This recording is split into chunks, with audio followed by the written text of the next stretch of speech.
இயேசு கிறிஸ்துவில் பிரியமான சகோதரர்களே, சகோதரிகளே, மாதா தொலைக்காட்சி நண்பர்களே, உங்கள் அனைவருக்கும் என்னுடைய பணிவார்ந்த வணக்கங்களை நான் தெரிவித்துக் கொள்கிறேன். இன்று நமக்கு கொடுக்கப்பட்டிருக்கும் இறைவார்த்தையானது எப்பத்தா திறக்கப்படு என்கின்ற ஒரு ஆழமான அனுபவத்திற்குள் நம்மையும் அழைத்துச் செல்கிறது. எப்பத்தா திறக்கப்படு என்ற ஒரே வார்த்தை ஒரு மனிதனின் வாழ்க்கையை மாற்றுவதை நாம் இங்கே தெளிவாக பார்க்கலாம். முதலாவது, எல்லைகளை கடந்த பயணம் செய்கின்ற இயேசு தீர்ப்பகுதியை விட்டு சீதோன் வழியாக தெக்கப்போலி பகுதியை நோக்கி சென்றடைகிறார். இது யூத எல்லைக்கு வெளியே உள்ள பகுதி. இயேசுவின் இரக்கம் எல்லைகளால் கட்டப்படுவதில்லை. அவர் யாவரையும் விளக்கவில்லை. மாறாக எங்கு சென்றாலும் எவரையும் அவர் இதோ தாழ்மையாக, தாகத்தோடு, அன்பான தொடுதலோடு அவர் அணுகிச் செல்கிறார். இரண்டாவது, பேசவும் கேட்கவும் இயலாத மனிதன். சிலர் ஒரு மனிதனை இயேசுவிடம் கொண்டு வருகிறார்கள். அவன் காது கேளாதவன், திக்கி பேசுபவன். அவன் இயேசுவிடம் பேச முடியவில்லை. ஆனால் சமூகம் அவனுக்காக பேசுகிறது. நம்பிக்கை சில நேரங்களில் சமூகமாக வெளிப்படுகிறது. நாம் ஒருவருக்கொருவர் எப்பொழுதுமே பாலமாக இருக்க நாம் அழைக்கப்படுகின்றோம். மூன்றாவது, கூட்டத்திலிருந்து தனிமைக்கு. இயேசு அவனை கூட்டத்திலிருந்து தனியே அழைத்துச் செல்கிறார்.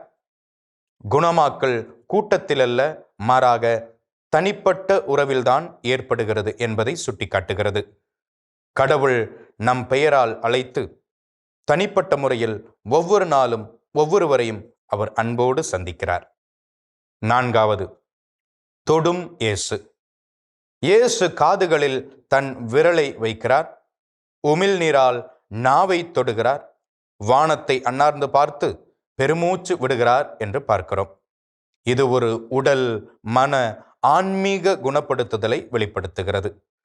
இயேசு தொலைவிலிருந்து குணமாக்கவில்லை.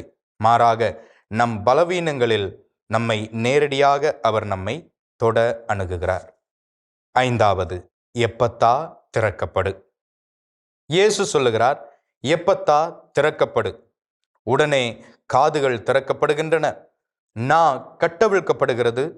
தெளிவான அந்த பேச்சுகளால் இயேசுவை அணுகி வருகிறான் அந்த மனிதன். கடவுளின் வார்த்தை சொன்னவுடன் செயல்படுகிறது.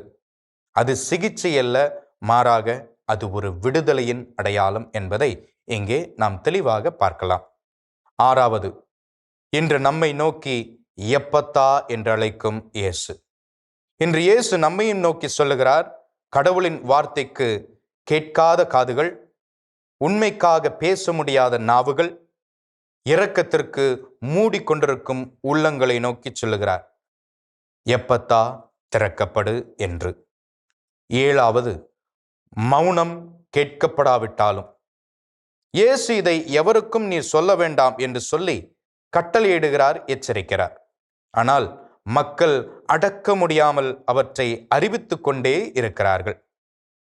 உண்மையான கடவுள் அனுபவம் ஒருபோதும் மறைக்கவே முடியாது என்பதை மிகவும் தெள்ளத் தெளிவாக எடுத்து எம்புகிறது இந்த வார்த்தை.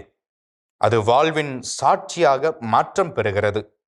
மக்கள் சொல்லுகிறார்கள், இவர் யாவற்றையும் எத்தனை அருமையாக செய்கிறார் என்று.